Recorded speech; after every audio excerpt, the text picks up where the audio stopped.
In the 19th week of pregnancy, we have some symptoms and body changes to cover, including one that I personally found really surprising when I was pregnant. Of course, we're also going to cover what's going on with the baby, what developments are happening in there, and we're going to go over what you might be wanting to add to your think and do list this week.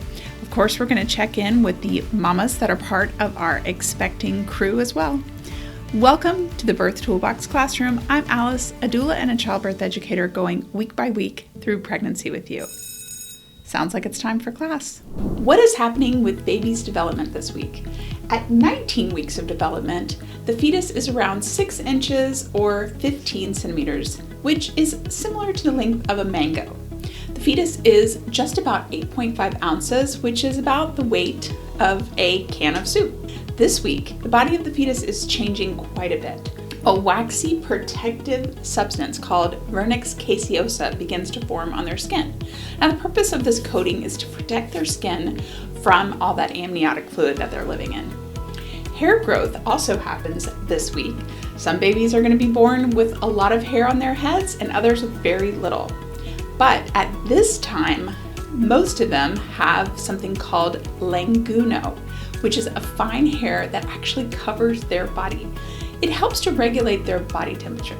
And most babies lose this hair prior to birth, but your baby might have some visible when they're born. In the 19th week of pregnancy, you might experience Braxton Hicks contractions for the first time. This is a tightening of the uterus that usually can come and go. These can be painful, but usually they are just mildly uncomfortable. Your growing uterus could be causing general abdominal discomfort this week and could lead to backaches as well. One symptom that I found surprising in pregnancy is nasal congestion.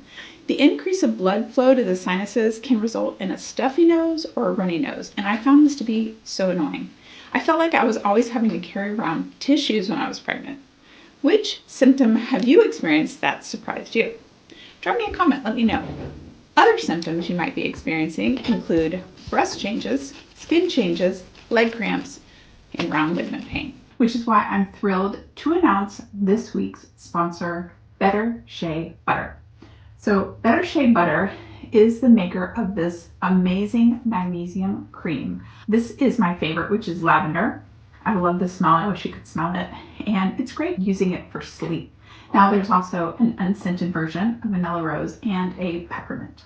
Now this cream, it contains a high concentration of magnesium, and unlike other magnesium creams that I've tested out, this one is not sticky. It actually has a really luxurious feel on your skin.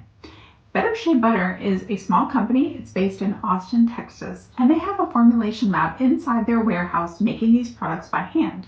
The company shared with me that these creams were actually created after an employee there who was pregnant was actually also struggling with leg cramps, and they wanted a natural solution. Now their formula, it contains no artificial fragrances, it's fast absorbing, and I'm going to drop a link down below so you can check it out yourself. Thank you so much, Better Shea Butter, for helping us out during pregnancy, and thank you for supporting childbirth education right here on YouTube. Now let's check in with our expecting crew and see how week 19 is going for them. I'm 19 weeks pregnant, and this week I've been feeling great. The biggest thing I've been noticing this week is that my belly is getting a lot bigger. Noticeably even just over the past week, which is pretty crazy. And because of that, I've been having a harder time holding my toddler like on my hip. I mean, I can still hold him, but it's just taking a little bit more arm strength because my hips are kind of disappearing. I weighed myself today and I've gained 9 pounds over the past month.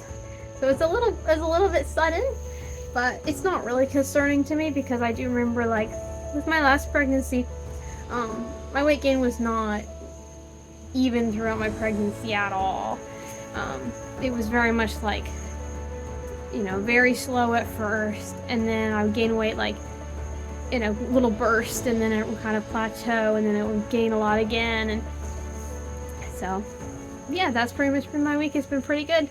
I am 19 weeks pregnant this week, and I'm still feeling pretty good, pretty normal for the most part. I feel like I get tired, physically tired from things easily still, so I'm having to do less carrying my toddler around, to her great upset. And yeah, chores around the house and like going up and down the stairs and stuff, like it wins me a little bit, which I don't love. But otherwise, feeling good. This week, I've got 2 items that we're adding to the Think side of the board. Both of these are topics that we have covered in previous weeks, and I'm suggesting that you think about how you're doing with both of these. The first one is the mindset snowball. Are you working on building that positive mindset that we discussed in week 14? Now, the TLDR is that creating a daily mindset practice will set you up for success in labor. And it's just a few minutes a day that can really make a difference. Now, if you didn't start the mindset snowball, I'm going to put a link to that daily mindset practice that I really think you're going to love. Now, the second item on our Think side is to check in on our exercise. How is your exercise routine going? Now, regular exercise in pregnancy has a lot of benefits, but it doesn't have to be complicated. A daily walk, prenatal yoga, those are amazing. How are you doing on that? Let me know. Drop me a comment. Hey, before you go, make sure you're getting our weekly newsletter. I'm going to drop the link down below, and you can also find it at birthtoolbox.com/newsletter. I hope you're having an awesome 19th week of pregnancy. Don't forget to hit the subscribe button so that you can follow along through the weeks ahead. See you next week.